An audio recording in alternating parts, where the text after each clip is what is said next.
Hello, my friend. The world of magic, filled with legends and ancient tales, is opening its gates once again. Tonight, in the Gryffindor dormitory by the crackling fireplace, I will share another story with my friends. Join us, for the magic is about to come alive. The rain fell in silver veils across the towers of Hogwarts, the old stones glistening under a restless September sky. The war had ended more than a year ago, and the scars of battle were slowly healing, both in the castle and in those who had returned to walk its halls.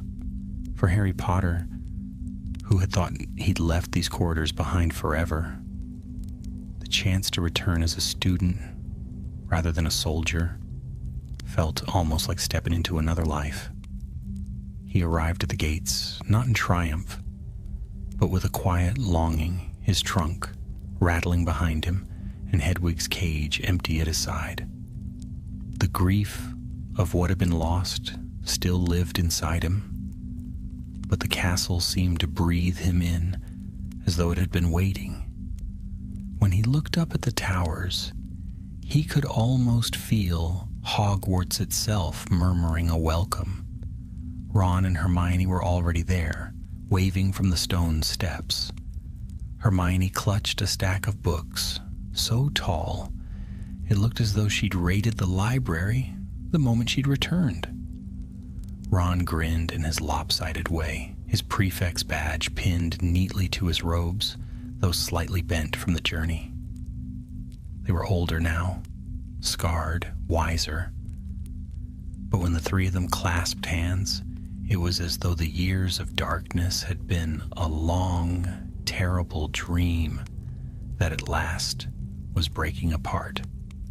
Classes began with surprising normalcy. There were new professors, new students, the clang of cauldrons and the whir of broomsticks in the sky. Yet there was also a sense of watchfulness in the air, as though every wall and stairway was listening. Rumors began to ripple through the castle almost at once, strange surges of magic that rattled windows, staircases shuddering as if struck by invisible earthquakes, and portraits whispering about lost enchantments. Harry first noticed it one evening in the Great Hall.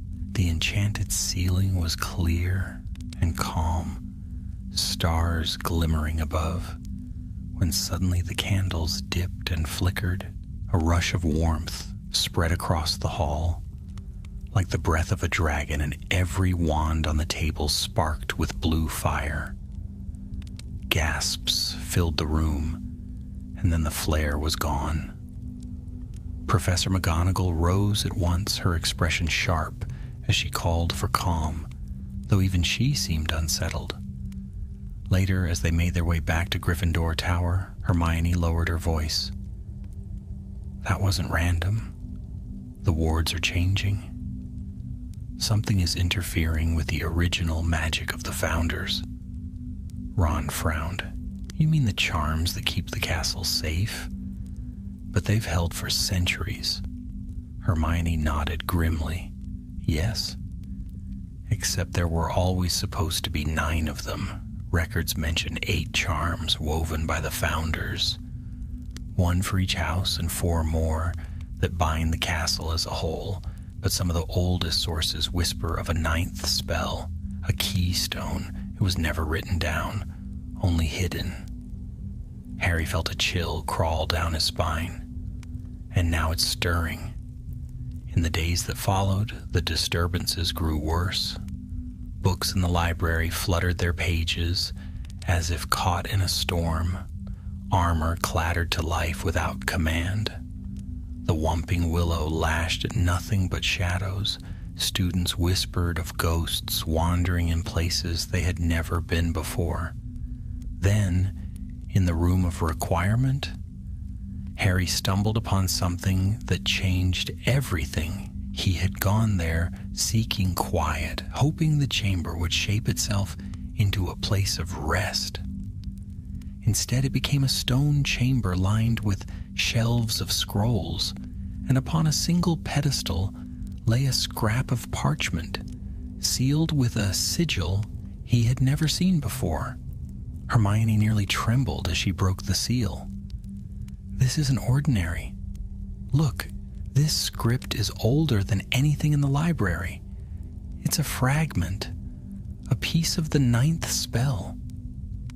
The parchment bore only half a verse, but the words pulsed with a power that made their skin prickle.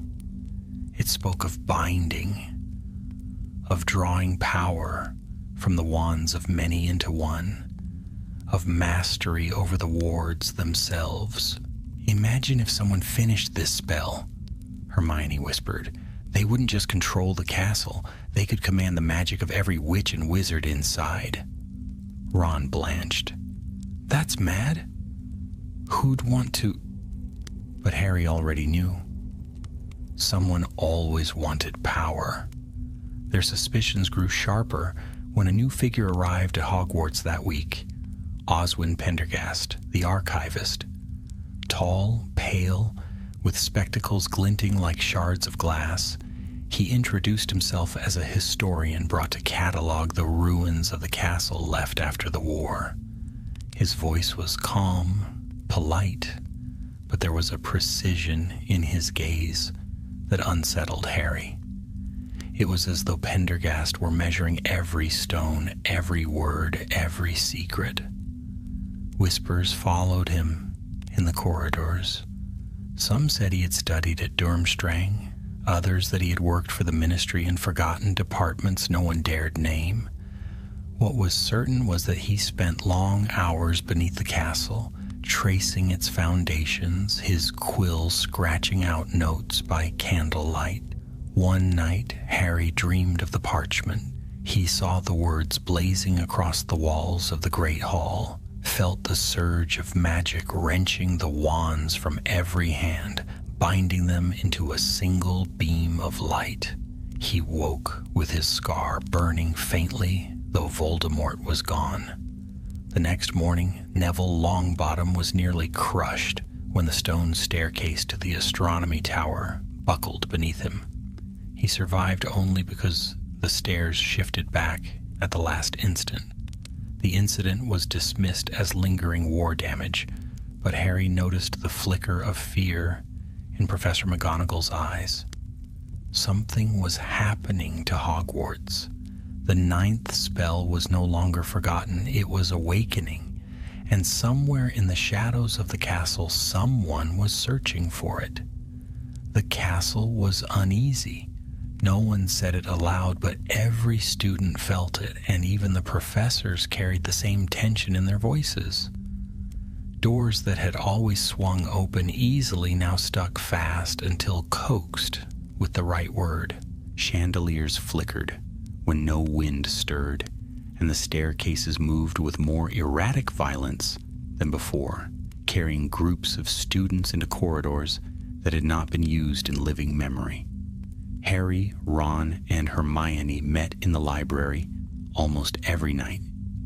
Hermione, unsurprisingly, had set herself the task of finding every reference to the so-called 9th spell. The library's rebuilt shelves were stacked with scrolls and manuscripts salvaged from the ruins, and Madame Pince, though as strict as ever, had reluctantly agreed to let Hermione trawl through the restricted section, provided she did so under supervision. "I've gone through the founders' accounts," Hermione whispered one evening, spreading a heavy leather-bound book across the table. "There are hints of a spell meant to unite the protective wards into a single keystone. But the record stops suddenly, as if the last step was deliberately erased." "Erased by who?" Ron muttered, leaning back in his chair. "If it was dangerous, wouldn't they have just locked it away?" "That's the thing," Hermione replied, her brow furrowed. "They didn't lock it away. They made it vanish, as though they didn't want even the memory of it to survive." Harry's gaze drifted over the page. The ink was faint, but he could feel the magic clinging to the words. "What if someone's trying to put it back together?" he asked quietly. The thought lingered in their minds as they left the library that night, moving past shadowed alcoves and the hush of the sleeping castle. Harry had learned long ago that dreams in Hogwarts were seldom ordinary. And that night, once again, his sleep was broken by visions, faint whispers in an ancient tongue, a sensation of doors opening deep beneath the ground, and the strange echo of voices speaking together as one. The next day, whispers spread across the school. Argus Filch, the caretaker, was missing. He had last been seen muttering furiously about a collapsed passageway near the dungeons. Mrs. Norris prowled the corridors, her yellow eyes glowing like lanterns, yowling for a master who never answered. Professors searched, but no trace of him was found. McGonagall addressed the students at dinner. "Mr. Filch has likely become trapped while exploring one of the castle's unstable passages. Efforts are underway to locate him. Until further notice, no student is to wander alone at night." Her words were steady, but Harry saw the way her knuckles whitened on the edge of the staff table. The castle was swallowing people now. That evening, the trio gathered in the Gryffindor common room. A fire burned low, casting shadows across the scarlet walls. "Filch disappearing isn't just bad luck," Ron said firmly. "This is tied to the wards, isn't it?" Hermione bit her lip. "Yes, the wards are bound to the very bones of the castle. If the 9th spell is interfering, it may be dragging whole parts of Hogwarts into flux. Corridors could fold in on themselves, staircases might collapse. Or someone could be using it," Harry interrupted. "Pendergast." The archivist had been seen more often in the lower halls, his lantern glow spilling from secret stairways at odd hours. When questioned, he answered politely, speaking of catalogs and inventories. Yet Harry could not shake the sense that Pendergast was not recording history, but searching for something buried within it. Their suspicions grew when the trio caught sight of him one evening near the old chamber of Salazar Slytherin, a place supposedly sealed after the war. He stood at the mouth of the corridor, murmuring to the stones, his wand tip glowing with a pale light that seemed to seep into the walls. By the time they approached, he was gone, leaving only a faint smell of burned parchment. The following week brought more trouble. Neville, always faithful in his work with herbology, was tending to plants in Greenhouse 3 when a sudden burst of wild magic erupted, hurling him across the room.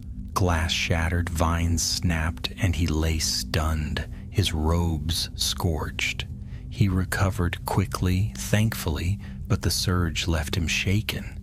"It felt like something grabbed at my wand," he explained afterwards, "as if the magic wasn't mine anymore." The words chilled Hermione. That's exactly what the parchment said. The 9th spell draws magic from every wand nearby. If someone completes it, they could rip power out of everyone in the castle. Harry looked at his friends, the determination hardening in his chest. "Then we can't wait. We have to find the rest of that spell before he does." It was in the room of requirement that they uncovered their next clue. This time the chamber shaped itself into a vaulted gallery lined with portraits, faces of long-forgotten witches and wizards who whispered and murmured as though caught between waking and dreaming. At the far end of the gallery stood a stone pedestal, and upon it lay 4 colored stones: ruby, sapphire, emerald, and topaz. Each pulsed faintly with light. Hermione approached first. "These aren't ordinary stones," she murmured. "They're anchors, one for each house." As she spoke, the stones lifted into the air and began to orbit one another, glowing brighter. A voice echoed through the chamber, not belonging to any one portrait, but to all of them together. 4 voices must rise as one, or the 9th shall fall into shadow. Then the stones dropped, clattering onto the pedestal. Ron scratched his head. 4 voices? So, one from each house? Gryffindor's obvious enough. But you expect a Slytherin to help us? Not likely. Harry picked up the emerald stone. It was warm in his palm, thrumming faintly as though alive.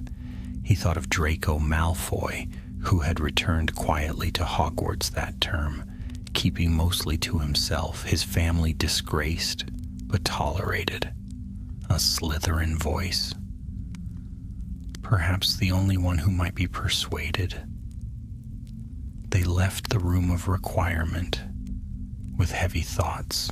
Outside, the corridor seemed darker than usual, the shadows stretching along. As they turned a corner near the courtyard, Harry stopped abruptly. Pendergast was there, speaking softly to a group of students, one from each house. They stood stiffly, as though entranced, their eyes dull. Harry's hand tightened on his wand.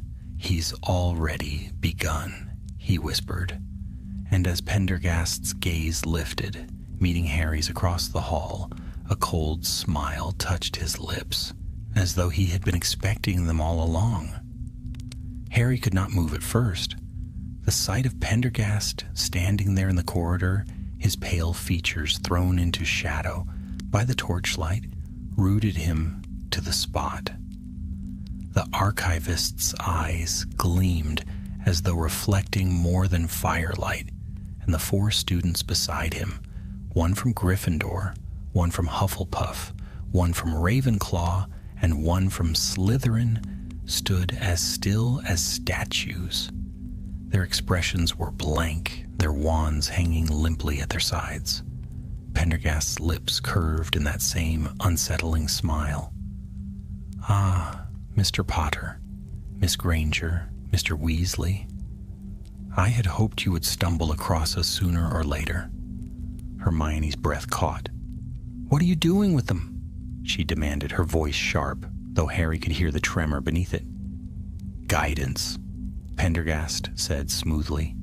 His tone was calm, scholarly, almost polite. "They have been chosen to aid in the restoration of Hogwarts' greatest ward, a spell of unimaginable strength, buried for centuries. Do you not wish to see your beloved school protected in its truest form?" Ron snorted, his hand inching toward his wand. "You mean controlled? We've seen enough of people who think they know what's best for everyone else." The archivist's gaze flickered toward him, cool and dismissive. "Control and protection are often the same thing, Mr. Weasley. But you would not understand, none of you do. The founders understood. They wove the 9th spell as a crown for the wards. Yet they faltered at the final step. I will finish what they could not." Harry's stomach tightened. The parchment they had found, the stones in the room of requirement, Neville's accident. It was all connected. "You're putting everyone in danger," Harry said firmly. "The wards are breaking apart because of what you're doing."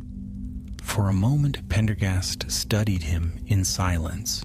Then he raised one thin eyebrow. "Danger is merely the cost of progress. Do not mistake the tremors of renewal for destruction." Before Harry could respond, Pendergast flicked his wand. The torches along the wall flared, and the 4 entranced students stirred as if waking from sleep. Their eyes, however, remained strangely glazed. "Return," Pendergast commanded softly. The students turned and walked away down the corridor, their footsteps echoing until they vanished into the dark. Then Pendergast inclined his head in a courteous bow, as though he were a professor dismissing a group of eager pupils. "I suggest you occupy yourselves with your studies," he said lightly. "Leave the deeper magics to those who comprehend them." And with that, he swept past them, his robes brushing the flagstones. The air seemed colder after he'd gone. Ron muttered a curse under his breath. "He's barmy. Completely barmy." Hermione's face was pale. "He's already gathering the 4 voices. That's what the stones meant. One from each house, and he's forcing them into it." Harry clenched his fists.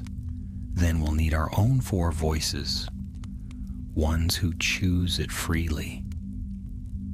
The task was daunting. Gryffindor was simple enough. He himself would stand for them.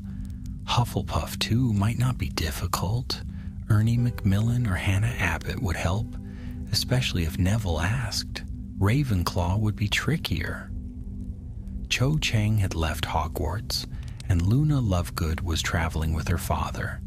There were others, Padma Patil perhaps, or Michael Corner, but who could be trusted with such a dangerous secret? And then there was Slytherin. The very thought sent Ron into a tirade the following evening when they met in the common room. "You can't mean Malfoy." He'd laugh in our faces, then run straight to Pendergast and tell him everything. "Not necessarily," Hermione countered. "Draco's different now. His family, well, they don't exactly hold the power they used to. He might see this as a way to prove himself." Ron groaned.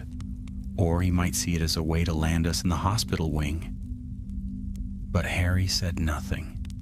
He remembered the look on Draco's face during the battle at Hogwarts, pale, uncertain, caught between loyalty to his family and fear of Voldemort.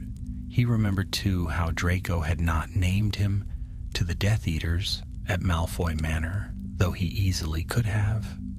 Perhaps there was more to Malfoy than Ron wanted to believe. The chance to test it came sooner than expected.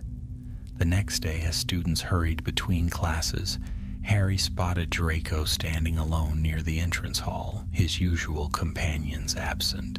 The Slytherin boy looked thinner than before, his face drawn, his expression wary. Harry approached cautiously. "Malfoy, can we talk?" Draco's gray eyes narrowed. "What do you want, Potter? Come to remind me how low I've fallen?" Harry shook his head. "No, I came because Hogwarts is in danger, and I think you know it too." Draco's sneer faltered.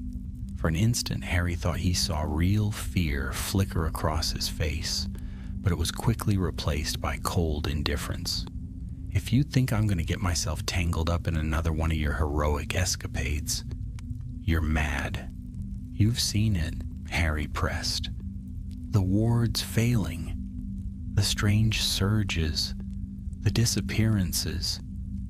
This isn't just about me or Gryffindor.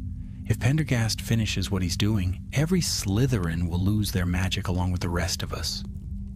Draco's jaw tightened. "And what exactly do you expect me to do about it?" Harry met his gaze steadily. "Stand with us. One voice from each house.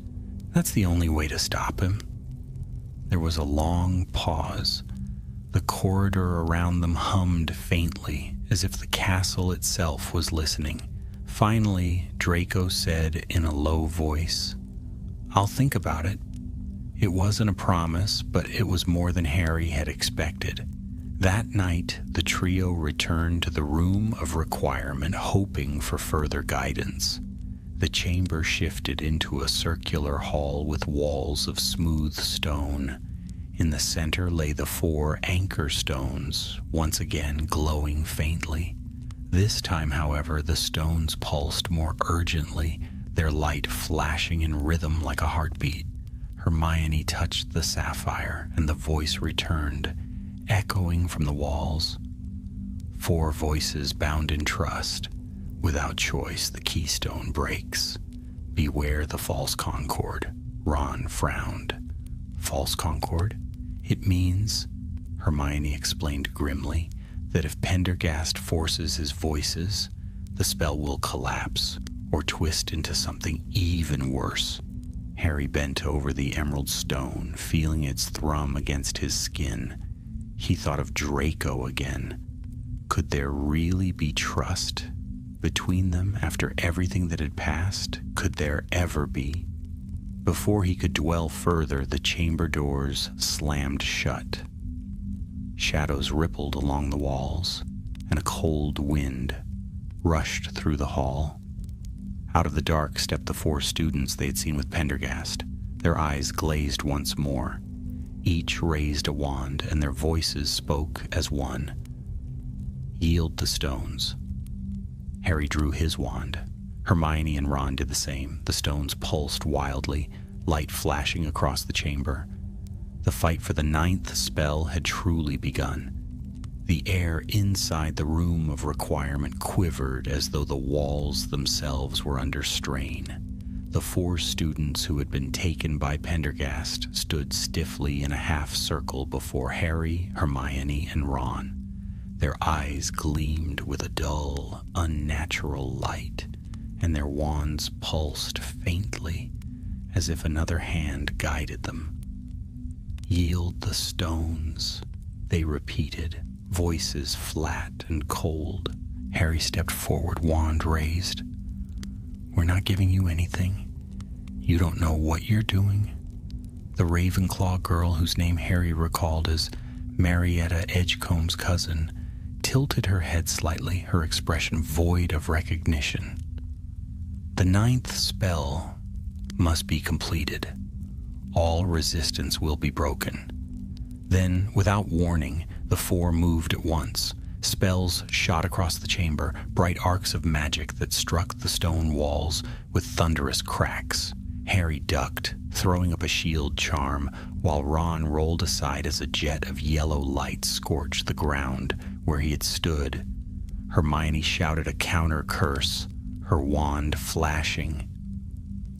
"These aren't ordinary jewels," Hermione cried. "They're being controlled. Watch their patterns." Harry felt it too.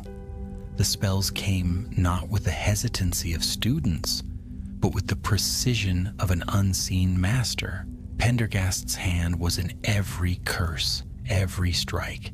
"Stupefy!" Harry shouted, sending a jet of red light toward the Hufflepuff boy. It struck him squarely, but instead of collapsing, the boy staggered and straightened again, his eyes blazing brighter. "They're shielded!" Ron yelled, hurling a jinx that ricocheted off harmlessly. "How do we stop them?" Harry's mind raced. They couldn't hurt these students. They were victims, not enemies. Yet if they fell, Pendergast would seize the anchor stones, and the 9th spell would be one step closer to completion. Then he remembered the words spoken by the portraits. 4 voices must rise as one. "It's the stones," Harry called. "They're drawn to them. If we can link the stones ourselves, maybe it'll break Pendergast's hold." Hermione's eyes widened in sudden understanding. "Yes, if the anchors bind to willing voices, they'll reject forced ones." Ron muttered something about her making everything sound too complicated, but he sprinted toward the pedestal all the same. A hex shot past his ear, nearly toppling him, but Harry blocked it with a shield charm. Hermione darted forward, seizing the sapphire, while Harry snatched up the ruby. The stones glowed brighter, pulsing in rhythm with their hearts. The possessed students shrieked, not in their own voices, but in a collective cry that shook the chamber. The Slytherin boy hurled a blasting curse that splintered the floor. Harry stumbled but clutched the ruby tightly. He could feel it humming, almost alive, waiting for something. "Say your house," Hermione shouted. "Declare it. Let the stone know. Harry lifted the ruby high. I stand for Gryffindor. The stone flared with crimson light, filling the room with warmth. Hermione followed at once, holding the sapphire. Ravenclaw. Her voice rang firm and clear, and blue light blazed beside the red. Ron hesitated, looking at the topaz. That's Hufflepuff, isn't it? Shouldn't Neville? There's no time, Harry barked. Ron grabbed the stone and held it aloft. Fine, Hufflepuff then, though I'm not much of one. Golden light burst forth, mingling with the red and blue. The three colors twisted together, weaving a shield around them. The entranced students screamed, staggering back as though struck by an invisible force. But the emerald still lay untouched. Its glow pulsed urgently, the rhythm frantic. Harry stared at it, then at the students faltering before them. 3 voices were not enough. They needed Slytherin, and Draco Malfoy was not there. The students regrouped, their eyes burning brighter, their wands rising once more. Incomplete, they chanted. Without the 4th, you cannot prevail. Spells rained down again, hammering the shield of light conjured by the 3 stones. Cracks formed in the glowing barrier, sparks flying as it strained against the assault. Harry gritted his teeth, pouring his will into the ruby. Beside him, Hermione and Ron did the same, sweat beading on their foreheads. We can't hold this forever, Ron gasped. Harry's mind raced desperately. If they failed, Pendergast would gain not just the anchors, but proof that his forced voices could succeed. They needed a Slytherin, and not one bound by Pendergast's control. Then the chamber door burst open. Draco Malfoy stepped inside, his wand raised, his expression torn between defiance and fear. What in Merlin's name? He began, but then his gaze fell upon the emerald stone, and comprehension flickered in his eyes. Malfoy, Harry shouted, we need you now. Draco stared at him, as if weighing every insult, every duel, every scar of their long rivalry. Behind him, the possessed students advanced, spells flying. Hermione cried out as the shield cracked again. For a moment, Harry thought Draco would turn and walk away, but then, with a muttered curse under his breath, he strode forward and snatched up the emerald stone. He held it high, his voice sharp and clear. Slytherin! The chamber erupted in blinding light. Green flared with red, blue, and gold, the 4 colors weaving together into a brilliant shield that expanded outward like a wave. The entranced students were hurled backward, their wands clattering from their hands. The unnatural light in their eyes flickered and died, leaving them sprawled on the ground, gasping in confusion.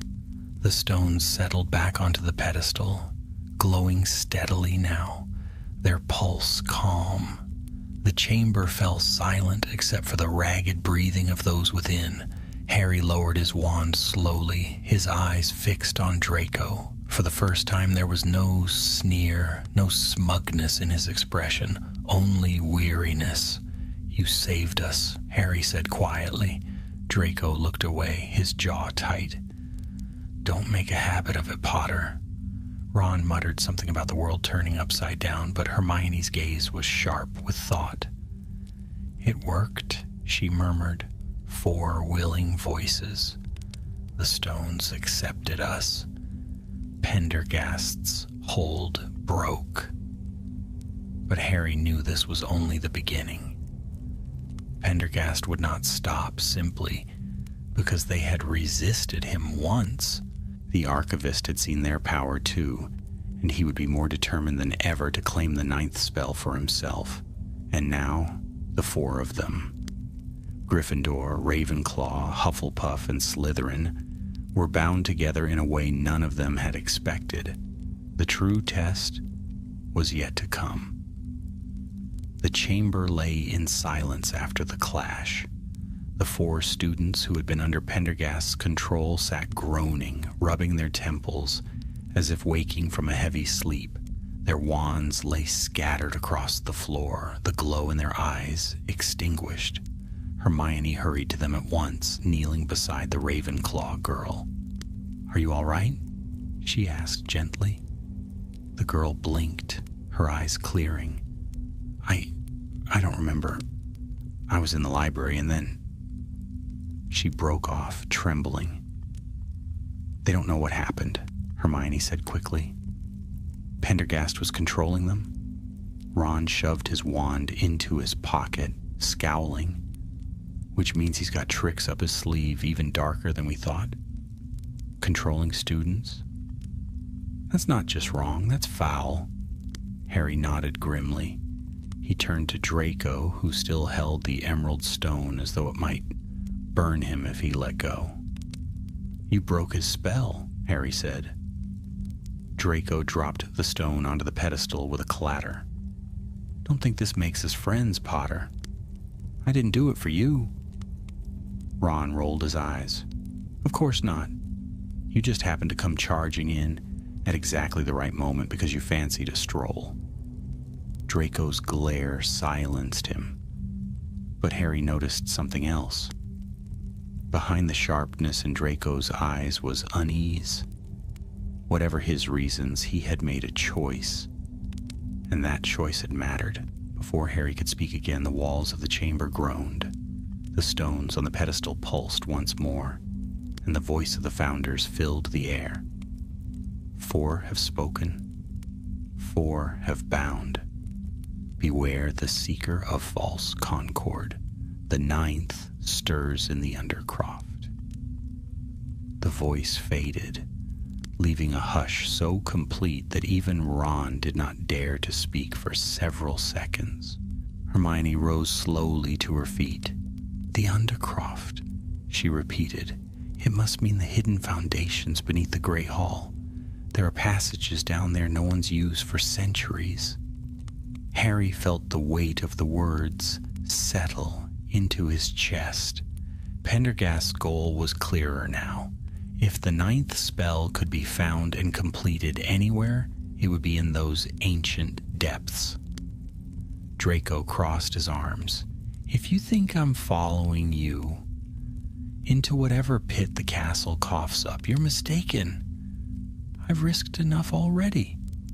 Hermione's eyes flashed. "If Pendergast succeeds, it won't matter what house you're in. He'll drain magic from everyone, including you. This isn't about rivalry anymore." For once, Draco did not retort. He turned away, silent. They left the room of requirement with the rescued students, guiding them carefully back toward their dormitories. Professors Flitwick and Sprout were summoned, and though they expressed deep concern, Pendergast's name was not spoken aloud. It seemed even the staff were wary of accusing the archivist without proof. But Harry knew. Proof or no proof, Pendergast was moving fast, and they had little time. That night, Harry, Ron, and Hermione sat together by the fire in the Gryffindor common room. The flames crackled, casting long shadows across the familiar red armchairs. Outside, the wind howled against the castle walls. "So," Ron said at last, "what's our next move?" "We can't exactly stroll down to McGonagall and say, 'Oh, by the way, the new archivist's trying to hijack the whole castle with some lost super spell.' She'd think we've gone mad." "She wouldn't," Hermione corrected, though her voice lacked its usual confidence. "But she'd demand evidence, and Pendergast would simply deny everything. He's careful, too careful. We need to catch him in the act." Harry leaned forward, elbows on his knees. "Then we find the Undercroft before he does. If that's where the 9th spell lies, we need to reach it first." Ron groaned. "Brilliant. Because wandering into forgotten tunnels, under Hogwarts has always ended so well for us.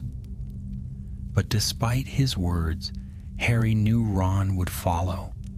They always had. The following evening they set out.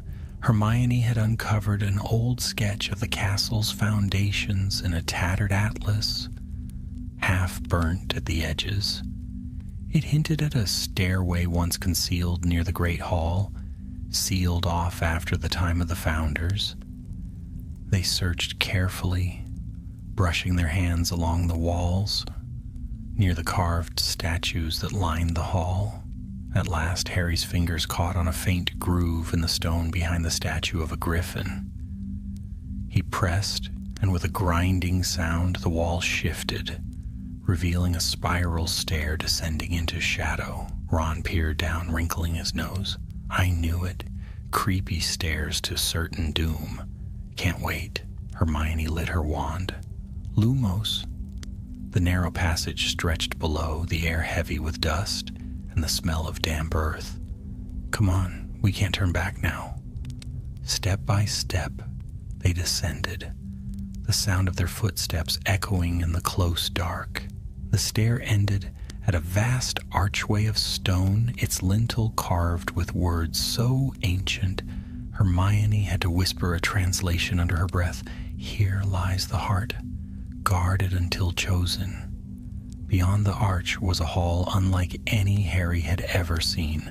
The ceiling rose in sweeping vaults, lit by crystals that glowed with a cold, steady light. Rows of carved pillars lined the chamber, each etched with symbols of the four houses. At the far end stood a dais upon which rested a massive stone door, sealed with 9 locks. Harry's heart pounded. The 9th spell's resting place. But before they could approach, a voice echoed from the shadows. You've saved me some trouble, Mr. Potter. Pendergast stepped into the light, his robes immaculate, his wand gleaming in his hand. Behind him, shadows coiled like living things. His spectacles caught the glow of the crystals, turning his eyes into mirrors. Hermione raised her wand at once. You can't do this. The 9th spell was never meant to be finished. On the contrary, Pendergast said smoothly, it was always meant to be finished. The Founders lacked the will, but I do not. With the 9th spell, Hogwarts will never fall again. No enemy, no chaos, no rebellion will touch it. All magic will answer to a single command. Mine. Ron spat on the floor. Sounds an awful lot like you-know-who to me. Pendergast's expression tightened just slightly. You compare vision with tyranny, a mistake many have made before. No matter. Soon, you will understand. The shadows around him thickened, and Harry realized with a start that they were not mere tricks of light. They were figures, half-formed guardians, wrought of ward magic twisted to his will. Pendergast raised his wand. The 9th awaits, and you, Potter, will not stand in my way this time. The Undercroft erupted in light and shadow as the battle began. The Undercroft shook with the force of magic unleashed. Shadows poured from Pendergast's wand, spilling across the vaulted chamber like a black tide. They rose in forms both human and monstrous, half-glimpsed figures with hollow eyes, ward spirits, twisted into guardians by his command. Their voices murmured in unearthly whispers as if the stones of the castle itself were speaking against its defenders. Harry, Hermione, and Ron stood their ground, wands raised. Protego! Harry shouted, casting a shield as the first shadow creature lunged. The thing struck with claws of smoke and steel, its touch cold enough to sting. The shield flared, holding firm, but the impact rattled his bones. Hermione fired a jet of blue light, her spell cleaving through the shadow like fire through mist. It shrieked, vanishing into smoke. They're constructs, she cried. Ward magic shaped by will. He's drawing them straight out of the castle's protections. Ron hurled a stunning spell at another, only for it to stagger, reform, and lunge again. "And they don't stay down for long," he barked. Pendergast stood calmly at the dais, directing the swarm with precise flicks of his wand. His voice carried across the hall, unnervingly composed. "You see how fragile the wards have become? Without a unifying keystone, they falter. Yet with the 9th spell, completed by my hand, they will obey a single voice forever." Harry deflected another strike and glared at him. "That's not protection, it's slavery." Pendergast's eyes glinted behind his spectacles. "Safety and freedom rarely walk hand in hand, Potter. In time, you will see." Another shadow creature lunged, knocking Ron sprawling. Harry dashed forward, firing a blasting curse that scattered the Guardian into smoke before it could strike. Ron scrambled to his feet, red-faced. "Much obliged," he muttered. Hermione's gaze darted toward the great stone door with its 9 locks. "Harry, look!" The locks glowed faintly, symbols etched upon them. Lion, badger, eagle, serpent, and 4 runes Harry didn't recognize, with a final central sigil larger than the rest. The whole door pulsed faintly as though in response to the battle. "It's bound to the houses," Hermione said breathlessly. "Each lock can only be opened by a true voice of that house. The other runes, they must be the Founder's binding charms." Pendergast turned sharply, his control faltering for the first time. The Guardians wavered. "Do not interfere," he snapped. "You cannot comprehend what lies beyond." Harry seized the moment. "Hermione, Ron, get to the locks." They sprinted across the chamber, dodging shadowy strikes. Harry raised his wand and bellowed, "Expecto Patronum!" The silver stag burst forth, charging into the swarm. Its antlers pierced the shadow creatures, scattering them like smoke in a gale.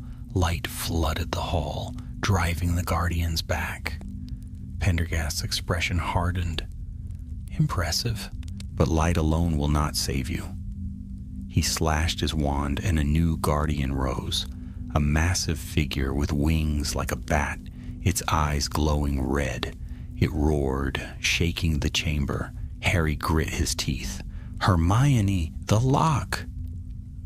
Hermione reached the eagle-marked lock, touched her wand to it, and whispered, "Ravenclaw." The rune flared blue, glowing bright. One lock open, Ron dashed to the badger symbol, shouting, "Hufflepuff." The rune flared gold. 2 locks open. "Potter!" Draco's voice rang out suddenly. He'd followed them into the Undercroft after all, his face pale but resolute. He strode to the serpent rune, pressing his wand against it. "Slytherin." Green fire blazed, the 3rd lock undone. The winged Guardian shrieked, swooping down. Harry raised his wand to the lion symbol, heart pounding. "Gryffindor." Scarlet light erupted, blazing brighter than all the rest. 4 locks flared at once, beams of colored light shooting toward the ceiling. The chamber shook violently, dust and stone raining from above. Pendergast's calm mask cracked. "No," he thundered, shadows writhing around him like snakes. "You cannot. This is mine to command." The winged Guardian swooped again, slamming into the floor where Harry had stood. He rolled aside, the impact sending cracks racing across the stone. His stag Patronus leapt, colliding with the beast, light and shadow grappling in a storm of sparks. Hermione darted to the remaining runes, studying them quickly. "These must be the Founder's keystones," she cried. "Each one requires an incantation, but I don't recognize the words." The locks shimmered, strange syllables glowing faintly upon them, ancient words lost to time, Pendergast's laughter echoed sharp and cruel. You think you can read what only I have studied for years? The language of the founders is mine alone. He raised his wand, chanting in that same tongue. One of the runes pulsed in answer, its lock trembling as though about to turn. No! Hermione shouted. She gripped her wand, muttering frantically, her eyes darting across the glowing words. It's old high runes, similar to the inscriptions in Bathilda Bagshot's records. Give me a moment. We don't have a moment, Ron yelled, parrying a shadow blade with his wand. Harry's stag staggered, the winged guardian pressing hard. He forced his magic stronger, pouring his will into the Patronus until it blazed like a beacon. Hermione, whatever you're doing, do it faster. At last, Hermione's eyes widened. Yes, I see it. She pressed her wand to the first rune, chanting in the old tongue. The symbol glowed bright, then unlocked with a resounding clang. Pendergast's fury broke loose. He hurled a curse so powerful it split a pillar in two, shards of stone exploding across the chamber. You meddling children, he roared. You will not steal this from me. Draco, pale but determined, shouted, Then stop hiding behind shadows and face us properly. He fired a curse that struck one of the guardians, scattering it. For the first time, Harry saw something like courage burn in Draco's eyes. Another lock opened under Hermione's incantation. The great stone door shuddered, its surface cracking faintly. The winged guardian screeched, reeling under Harry's stag. Only one more, Hermione cried, her voice raw. She raised her wand to the final Founder's rune, chanting as dust rained down from the ceiling. Pendergast's control faltered as the locks broke, his guardians flickering and fading. He strode forward in desperation, fury twisting his face. Do not touch that seal. It is not yours to open. But the rune blazed with light as Hermione completed the incantation. The lock clicked free. The ninth sigil, the central keystone, pulsed once, twice, then flared with a light so brilliant Harry had to shield his eyes. The massive stone door groaned and began to open, ancient hinges grinding as though waking from 1,000-year slumber. From the widening gap poured a wind colder than any they had felt before, carrying whispers that curled like smoke. The ninth spell was stirring. Pendergast raised his wand high, his face lit with triumph. At last, he cried, the power of the Founders is mine. But Harry, his heart pounding with dread, knew this was not victory. It was only the beginning of something far darker than they had imagined. The stone door yawned open with a thunderous groan, dust and fragments of rock tumbling down as the gap widened. Cold air swept through the undercroft, carrying with it a chorus of whispers that rose and fell like a distant tide. The light of their wands flickered in the unnatural wind. Beyond the threshold lay a vast chamber. Its walls were carved with runes that glowed faintly, etched so deeply into the stone it seemed they might have been burned there by fire itself. At the chamber's center stood a great pedestal of black marble, its surface polished to a mirror sheen. Hovering above it, suspended as though by invisible hands, was a scroll bound with silver clasps. Harry's breath caught in his throat. He didn't need Hermione to tell him what it was. The ninth spell.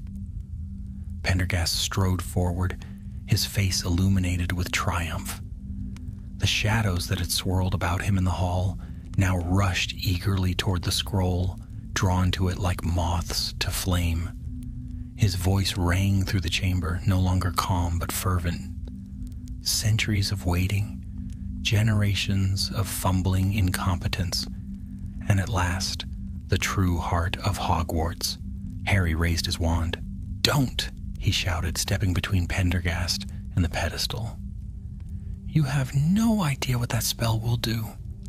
The archivist's eyes gleamed behind his spectacles. "On the contrary, I know exactly what it will do. It will end chaos. It will silence rebellion. Every wand in this castle will answer to one command, and with it I will make Hogwarts the fortress it was always meant to be." Ron muttered, "Here we go again. Another lunatic who thinks enslaving the world is doing everyone a favor." But Pendergast ignored him. He stretched out his hand, and the scroll trembled in its silver clasps, inching toward him. Hermione darted forward, her wand flashing. "Incarcerus!" Ropes shot from her wand, twining toward Pendergast. But before they could touch him, the shadows at his feet rose and sliced them apart. The rope fell to the ground in tatters. "Do not presume to hinder me," Pendergast snarled, his calm mask crumbling into fury. He flicked his wand and the shadows lashed outward like whips. Harry deflected one, but another struck Ron's arm, burning with cold fire. Ron hissed, staggering back. Harry's heart pounded. The scroll hovered closer to Pendergast's hand. If he touched it, the spell would be his. "Draco!" Harry shouted suddenly. "Help us stop him!" Draco stood at the edge of the chamber, pale, uncertain. His eyes flickered from Harry to the scroll, then to Pendergast. For a heartbeat, Harry feared he would side with the archivist. But then Draco's expression hardened. He raised his wand and cried, "Expelliarmus!" The spell struck true. Pendergast's wand flew from his hand, clattering against the stones. For an instant, triumph surged in Harry's chest, until he saw that Pendergast did not falter. With a furious cry, Pendergast stretched out both hands. The shadows gathered, swirling into a dark funnel that wrapped around the scroll. The silver clasps snapped open with a ringing crack. The parchment unfurled, glowing with a sickly green light that filled the chamber. The whispers rose into a deafening chorus. Ancient words echoed from the very stones, spoken in voices not their own. The ninth spell had awakened. Hermione shouted over the roar, "It's binding to him. We have to break the link before it's complete." "How?" Ron yelled, clutching his injured arm. "The stones," Hermione cried. "They're the anchors. We need to use them here." Harry turned to see the 4 anchor stones, the ruby, sapphire, emerald, and topaz, floating in the air just behind them, drawn into the chamber by the same force that had pulled the scroll. Their light pulsed wildly, as if desperate to be used. "Together!" Harry shouted. He seized the ruby, its warmth burning in his palm. Hermione grabbed the sapphire, Ron the topaz, and Draco, after a moment's hesitation, took the emerald. The stones flared with light, their beams shooting toward the pedestal. The shadows screamed, writhing against the radiance. Pendergast staggered as the spell resisted his control, the parchment fluttering in midair like a trapped bird. "No!" he roared. "It is mine!" Harry felt the ruby's power thrumming through him, hot and fierce. He raised his wand, the stone blazing in his hand. "Hogwarts is not yours to command," he shouted. Hermione's voice rang with equal force. "It belongs to its students." Ron gritted his teeth. "To everyone who lives here, not one madman with a taste for shadows." Draco's voice joined theirs, sharp and clear. "And certainly not to you." The 4 stones blazed, their light weaving together into a brilliant shield that encircled the pedestal. The scroll writhed, torn between Pendergast's grasp and their combined will. The shadows screeched, recoiling as the shield's light grew brighter. Pendergast dropped to his knees, his face twisted in rage and desperation. "You cannot hold it forever," he bellowed. "The 9th spell is stronger than all of you combined. When it binds, you will kneel as I command." But Harry felt something else in the magic of the stones, a rhythm, a harmony that grew stronger with each heartbeat. It wasn't about strength. It was about unity. "Keep holding," Harry cried. "Don't let him break us apart." The shield pulsed once, then twice, then surged outward in a wave of light. The scroll shrieked as though alive, its words blazing in the air above it. An incantation of terrible power, a promise of dominion over all magic within the castle. But as the shield enveloped it, the words twisted, rewriting themselves, shifting under the power of their combined will. Hermione gasped. "We're changing it." "What?" Ron yelped. "The spell. It's not fixed. It responds to the caster's intent. That's why the founders sealed it. They couldn't agree, but if we agree, if all houses agree, we can remake it." Pendergast screamed in fury, his voice drowned by the rising harmony of the stones. "You dare to steal what is mine?" Harry raised his wand high, the ruby blazing in his hand. "Hogwarts doesn't belong to you, Pendergast. It belongs to all of us." With a final cry, the 4 stones fused their light into a single beam that struck the scroll. The parchment flared, then folded in on itself, vanishing in a burst of golden sparks. The shadows screamed one last time and dissolved into nothingness. The chamber fell silent. The cold wind ceased. The great pedestal stood empty. Harry's chest heaved with exhaustion, his hands still trembling around the ruby stone. Slowly, the 4 stones settled back onto the pedestal, their glow fading to a steady hum. Pendergast lay sprawled on the floor, his spectacles cracked, his eyes wild with disbelief. "No," he whispered, "it was mine. Mine." Hermione lowered her wand, her face pale. "It's over." But Harry wasn't so sure. The 9th spell had not been destroyed. It had been changed, and deep within the golden sparks that still hung in the air, he thought he heard faint whispers, waiting, watching, biding their time. For now, however, Pendergast was defeated. The question was, what would happen when those whispers rose again? The Undercroft still trembled with the echoes of what had passed. Dust drifted slowly from the vaulted ceiling, and the last threads of golden sparks faded into the air. For the first time since they had entered, the chamber felt still, as though the castle itself were catching its breath. Harry lowered his wand, but kept his eyes fixed on Pendergast. The archivist lay against the cold stone floor, one hand pressed to the ground, as though he might rise again. His spectacles were cracked, the glass catching the faint light of the stones, but his gaze remained sharp with fury. "You ruined it," Pendergast hissed. "Do you know what you've done? You've bound the 9th spell, but not ended it. It is still here, reshaped by your childish will, and spells of such power do not die. They wait."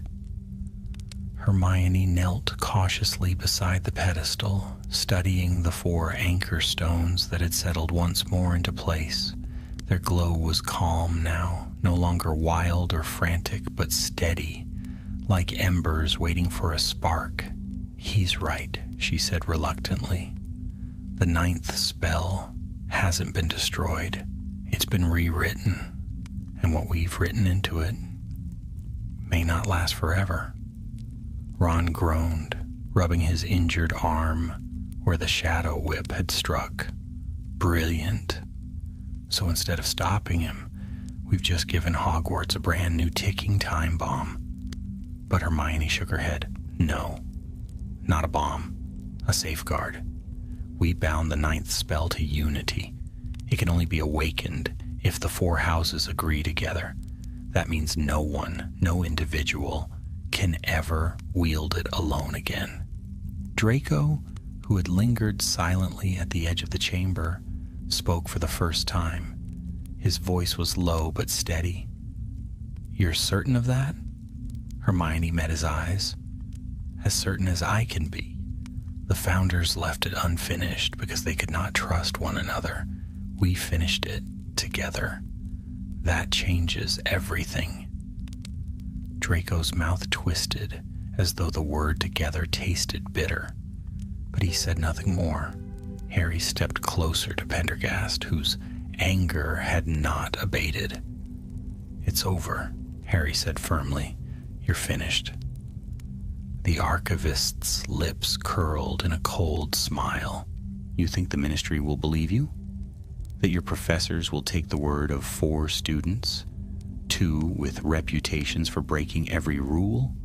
A girl who cannot resist meddling with forbidden texts? And a Malfoy?"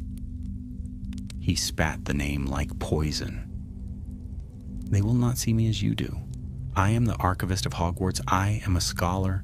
You are children playing at war." Harry didn't flinch. He had faced too many enemies to be cowed by words. "Maybe, but Hogwarts knows the truth, and it won't stand with you." Even as he spoke, the walls of the chamber seemed to answer. The runes carved deep into the stone glowed faintly, their light cold but resolute. Pendergast's sneer faltered. Footsteps echoed from the stairway behind them. Professor McGonagall appeared in the archway, her wand raised, her face pale with fury. Behind her came Professor Flitwick, Professor Sprout, and several aurors from the ministry. "What in Merlin's name?" McGonagall's voice trembled with barely contained anger. Her eyes swept over the wreckage, the cracked floor, the still glowing runes, and finally to Pendergast himself. "Oswin Pendergast," she said coldly, "you are under arrest for the unlawful use of ward magic, the endangerment of students, and for attempting to seize control of Hogwarts Castle." The archivist staggered to his feet, his dignity crumbling. "You fools! Do you not see? I was restoring the castle, protecting it from the chaos of the future. Under my hand, Hogwarts would have been eternal." Professor Flitwick's wand flicked sharply. Ropes of shimmering silver wrapped around Pendergast, binding him fast. "And under your hand," Flitwick said, his voice unusually sharp. "Every witch and wizard here would have been nothing but a pawn." The aurors stepped forward, seizing Pendergast by the arms. His struggles were wild but useless. As they dragged him toward the stair, his gaze caught Harry's. For the first time, it was not anger that filled his eyes, but something colder. Promise. "This is not the end," Pendergast said softly. "The 9th spell will wake again. And when it does, you will regret what you made of it." The words lingered long after he was hauled from the chamber. McGonagall turned to the 4 students who remained. Her face, stern as ever, softened just slightly. "You have meddled in matters you cannot yet understand," she said gravely. "But I cannot deny that, were it not for your interference, this castle might well have fallen under his command." Ron muttered under his breath, "You're welcome," earning himself a sharp elbow from Hermione. McGonagall's lips twitched, but her eyes shone with something deeper, pride, though she would not say it aloud. "The 9th spell must remain sealed," she declared. "The chamber will be closed once more, and only the headmaster shall know how to find it. Do you understand?" Harry nodded, though unease twisted in his chest. Sealing the chamber might not be enough. Pendergast's words haunted him. Spells of such power do not die. They wait. The walk back up the spiral stair was heavy with silence. Students and aurors carried the injured, while professors muttered charms to steady the collapsing stones. When at last they emerged into the familiar warmth of the great hall, dawn was breaking beyond the enchanted ceiling. Ron collapsed onto a bench, groaning. If I never see another cursed chamber under this castle again, it'll be too soon. Hermione sat beside him, her expression thoughtful. The 9th spell isn't gone, she said quietly. We changed it, yes, but it's still part of the wards now. Hogwarts will carry it forever.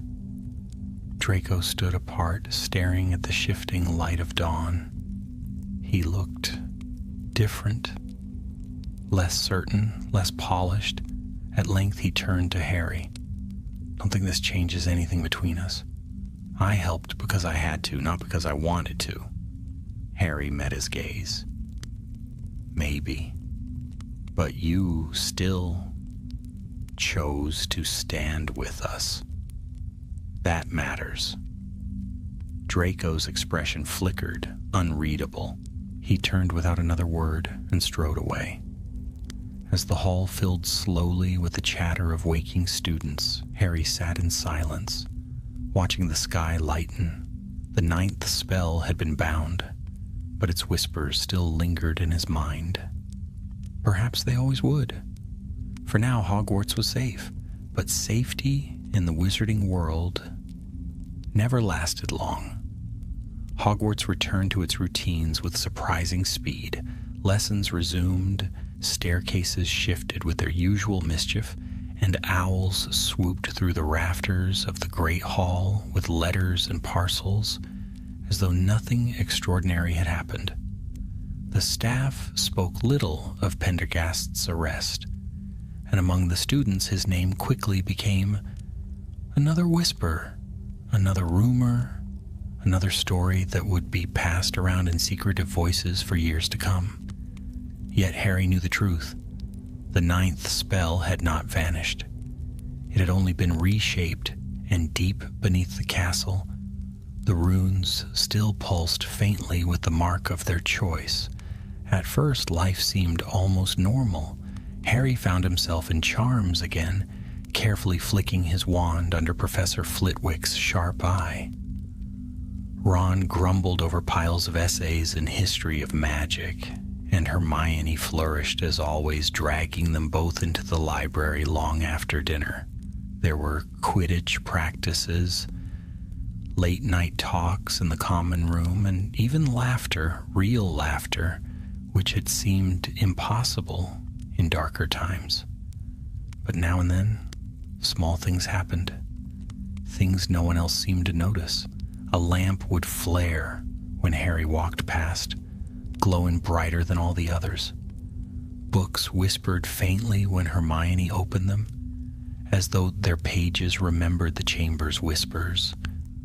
Once, during a duel in defense against the dark arts, Ron's spell soared far stronger than he intended, hurling his opponent clean across the room and leaving Ron gaping at his wand in disbelief. "It's the 9th spell," Hermione murmured one evening as the three of them sat by the fire. "We bound it to the houses, and that bond runs through us now. Hogwarts is answering." Ron looked uneasy. "You mean it's talking back? That doesn't sound healthy." Harry didn't answer. He wasn't sure how to explain the sense he carried with him now, that the castle was more alive than it had ever been, that its walls and towers were watching him, listening, waiting. The unease deepened when strange events began to ripple through the school. Portraits whispered more urgently than before, their voices carrying secrets from one frame to another. Ghosts appeared in corridors they had never haunted before, murmuring about doors long sealed and rooms that had been forgotten.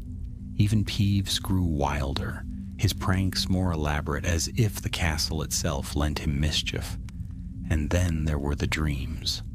Harry dreamed often of the Undercroft. He saw the 9 locks glowing, the scroll hovering above its pedestal, the golden sparks twisting into words he could not quite read. Sometimes he woke with the sound of whispers still in his ears, and his scar tingled faintly, though Voldemort was long gone. Hermione confessed she too had dreamed of the chamber. Not nightmares, she explained quickly. Just, visions, the stones glowing, the voices of the founders faint but clear, as though they're still watching us. Ron groaned when she admitted it. Brilliant, so now we've got homework from the afterlife. But Harry felt something more. The 9th spell was not only bound to the stones, it was bound to them, the 4 who had stood against Pendergast. He could feel it like an invisible thread, linking him to Hermione, Ron, and even Draco Malfoy. Draco avoided them, of course. He spent his time in the Slytherin common room, keeping to his own. Yet Harry caught his eye once in the corridor, and for a heartbeat, Draco hesitated. Something unspoken passed between them, a recognition that whatever tied them together in the chamber had not vanished. Then Draco turned away, his shoulders stiff, and Harry let him go. The weeks slipped into October, and with them came storms that rattled the castle windows and sent waves crashing against the cliffs. Quidditch practices were canceled, leaving Ron in a sulk, and Hermione buried herself in research once more. She pored over every record she could find of the founders, desperate to uncover more about the 9th spell and its origins. One night, she burst into the common room with a scroll clutched in her hands, her eyes alight with excitement. "I've found something," she announced, scattering parchment across the table where Harry and Ron sat playing wizard chess. "Look, an account from Rowena Ravenclaw herself. It mentions the 9th spell, but only briefly. She writes of a covenant of houses to stand together in times of peril. It wasn't meant as a weapon at all. It was meant as a bond." Harry leaned forward. "A bond?" "Yes," Hermione said eagerly. "Think about it. The founders built Hogwarts together, but they never truly trusted one another. That's why the house is divided. The 9th spell was their attempt to mend that, to forge unity. But they failed. They couldn't agree on its form. That's why they sealed it." Ron frowned at the parchment. "And now we've gone and finished it for them. Does that mean we've done what the founders couldn't?" Hermione's smile faltered. "Or made their mistake for them. I don't know." Before Harry could answer, a loud bang echoed through the castle. The chessboard toppled as the floor trembled. Students shouted in the corridors. Harry sprang to his feet, heart racing. They rushed out into the hall, joining a crowd of Gryffindors who stared wide-eyed at the windows. Beyond the glass, the storm raged, but it was not thunder they had heard. A crack split the air like a giant's roar, and from the far side of the castle came a blinding flash of light. "The astronomy tower!" Hermione gasped. They ran. The corridors were alive with chaos. Students shouting, ghosts darting frantically through the walls. When they reached the base of the astronomy tower, they found the stair blocked by a fallen archway, rubble scattered across the floor. Above, the tower glowed faintly, its stones lit from within by an unnatural green light. Professor McGonagall was already there, her wand raised, directing Aurors to clear the rubble. Her face was set in grim determination. "No one is to ascend," she ordered sharply. "The wards are unstable. Back, all of you." But Harry felt the pull immediately. The same hum he had felt in the Undercroft vibrated through the stones of the tower. The 9th spell was stirring again. and it was no longer waiting quietly beneath the castle. Hermione clutched his arm, her face pale. "Harry, the bond, it's moving. The 9th spell isn't just lying dormant, it's spreading." Ron groaned, his shoulders slumping. "We should have known. We've gone and poked another sleeping dragon." Harry stared up at the trembling tower, the green light pulsing like a heartbeat. He knew Ron was right, but there was no choice. The 9th spell had not finished with them. The astronomy tower loomed against the storm, its high windows glowing with that eerie, pulsing green light. The glow flashed brighter every few seconds, throwing jagged shadows across the grounds, then dimmed again like a heartbeat struggling to steady itself. Harry felt it even from below, the same hum that had filled the Undercroft, the same whisper that had wrapped around the scroll before it vanished. The 9th spell was alive inside those walls, restless and unbound. Professor McGonagall's wand slashed through the air as she directed the oars.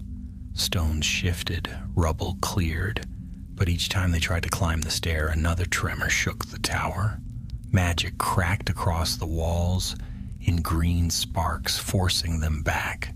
"This isn't ordinary ward collapse," Hermione murmured, clutching Harry's sleeve as they stood at the edge of the crowd. "The 9th spell is trying to bind here. It's chosen the astronomy tower." "Chosen it for what?" Ron demanded, glancing uneasily at the light overhead.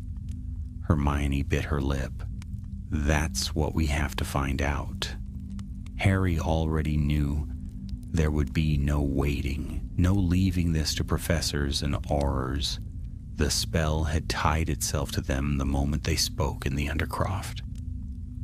He felt the pull like a rope around his chest. "We're going up there," he said quietly. Ron groaned.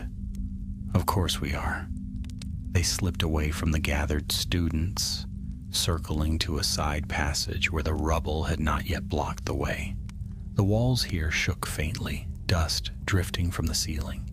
Harry lit his wand. Lumos. The narrow stair spiraled upward, each step humming faintly underfoot. The higher they climbed, the stronger the pull became. Whispers curled around them in the air, fragments of voices too faint to understand yet urgent, insistent. At the top, the heavy oak door stood half open, its hinges scorched by green fire. Harry pushed it wider, and they stepped into the chamber. The astronomy tower was transformed. The familiar domed roof seemed to stretch higher than before, runes glowing faintly across its stones. The great telescope that once pointed toward the stars lay shattered, its bronze pieces scattered like bones. At the center of the floor burned a circle of light, the same golden sparks that had erupted when the scroll was unmade. They swirled upward, twisting into a column of flame that reached for the ceiling, and in that flame hung the image of the scroll, half-formed, words writhing and shifting across its surface. The 9th spell was rewriting itself again.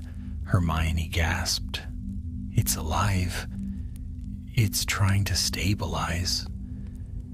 But it doesn't have 4 voices to shape it. That's why it's unraveling the wards around the tower." Ron scowled. "So what do we do? Just walk up and say our house names like last time?" Before Harry could answer, the golden flame surged. A blast of energy hurled them backward. The door slammed shut, trapping them inside. Figures began to step from the light. Not shadows this time, but shapes, woven of gold and fire. There were 4 of them, tall, robed, and crowned with faint glimmers of jewels. Their faces were indistinct, but Harry felt no doubt. "The Founders," Hermione whispered, eyes wide. The figures spoke as one, their voices echoing from stone to stone. The covenant is broken, the houses falter, the ninth must bind or the castle will fall. Harry forced himself to step forward. We bound it already, he said. We changed it so no one could use it alone. That's what you wanted. But the figures shook their heads, their voices like thunder. We sought unity. You gave resistance. Without concord, Hogwarts is undone. The flame shuddered, sparks flying wildly across the room. A window cracked, glass raining to the floor. Hermione's brow furrowed as she stared at the shifting words on the scroll. They're right. What we did in the Undercroft, it stopped Pendergast, but it wasn't enough. We forced unity in the moment, but the houses aren't truly united. Not really. The spell is still incomplete. Ron flung up his hands. And how exactly are we supposed to fix 1,000 years of Gryffindors hating Slytherins in one night? But Harry felt the pull again, that thread linking him not just to Ron and Hermione, but to Draco as well. He realized suddenly what the spell was waiting for. We can't do this without him. Hermione blinked. Draco? Harry nodded. 4 voices. Has always been 4. We can't just say the words, we have to mean them. Ron groaned. You're telling me we have to trust Malfoy? Before Harry could reply, the door behind them shuddered. A figure stumbled into the chamber, pale and breathless, wand raised. Draco Malfoy. He stopped short at the sight of the glowing founders, the burning scroll, and the 3 of them standing before it. I knew it, he muttered. The tower. It was you lot again. Malfoy, Harry shouted over the roar of the flame. We need you. The 9th spell won't bind without Slytherin? Draco stared at him, disbelief flickering across his face. You can't be serious. The founders' voices boomed again, shaking the floor. Conquered or collapse. Choose. Another blast of energy rattled the chamber. Stones cracked in the walls. The floor groaned as if about to give way. Hermione turned to Draco, desperation in her eyes. Please. This isn't about houses anymore. If the spell unravels, the whole castle could come down. For a long moment, Draco said nothing. His wand trembled slightly in his hand, but then, with a sharp breath, he strode forward. He joined them at the circle of light, standing shoulder to shoulder with Harry. Fine, Draco said through gritted teeth. But if this kills me, I'm haunting all of you. Ron muttered, Wouldn't be much different from how you were alive. But Harry ignored him. He raised the ruby stone, which had appeared once more in the circle of flame. Gryffindor. Hermione followed, lifting the sapphire. Ravenclaw. Ron, reluctant but steady, spoke next. Hufflepuff. At last Draco held the emerald aloft. His voice was strong, clear, and certain. Slytherin. The 4 lights blazed together, weaving into the column of fire. The founders' figures raised their arms, their indistinct faces softening. The scroll's words flared, then steadied, forming a single line of text that shone brighter than the rest. Hogwarts shall stand as long as its children stand together. The golden flame surged upward, bursting through the roof in a column of light that pierced the storm clouds above. For a heartbeat, the sky was clear, stars shining down through the hole in the clouds. Then the flame faded, leaving only silence. The chamber was still. The scroll was gone. The runes in the walls dimmed. The heartbeat of the 9th spell had quieted. Harry lowered the ruby stone, his hand trembling. Hermione let out a shaky breath. Ron leaned against the wall, muttering, Never again. No more ancient super spells. I'm done. Draco dropped the emerald onto the floor, his face pale but steady. "If anyone asks," he said coldly, "I wasn't here." But Harry caught the flicker in his eyes. The bond was real now. Whatever their houses, whatever their rivalries, they had stood together. The ninth spell had finally bound, not to control, but to unite. For now, Hogwarts was safe. The storm passed as swiftly as it had come. By the time Harry, Hermione, Ron, and Draco descended the staircase from the astronomy tower, the dawn sky beyond the windows was calm and pale, streaked with soft gold. The light streaming through the enchanted ceiling of the great hall was gentle now, no longer cracked by lightning or shaken by thunder. It was as though Hogwarts itself had sighed in relief. The Aurors and professors waited below. Professor McGonagall was there, her face stern but watchful, and beside her stood Professor Flitwick and Professor Sprout, their wands still raised in readiness. A hush fell over the hall as the four students emerged from the stair, their robes scorched, their faces weary but determined. McGonagall's gaze fixed on them. "Explain," she said at once, her tone like steel. Hermione stepped forward, clutching the sapphire stone still faintly glowing in her hand. The ninth spell was binding itself to the astronomy tower. It needed the houses to stand together, or the wards would have collapsed. We finished it. Properly this time. A murmur rippled through the Aurors. Flitwick's eyes widened as he peered at the stone. "Extraordinary," he breathed. "The Founder's Covenant, restored after 1,000 years." Sprout nodded, her expression grave. "And without it, the whole castle might have fallen." McGonagall, however, did not soften. Her sharp eyes flicked from Hermione to Harry, then to Ron, and finally to Draco Malfoy. "And the four of you," she said slowly, "took it upon yourselves to meddle with forces even the Founders left unfinished." Ron opened his mouth, but Harry raised a hand. "Professor," he said quietly, "we didn't have a choice. The spell was already unraveling. If we hadn't bound it, Hogwarts would be gone." For a long moment, McGonagall studied him. Her expression remained stern, but there was a flicker, something like pride, though she did not allow it to show fully. At last, she inclined her head. "Very well. What is done cannot be undone, but know this, Mr. Potter, every act of magic carries consequence. You may not see the weight of this one for years to come." Harry nodded. He already felt the truth of her words.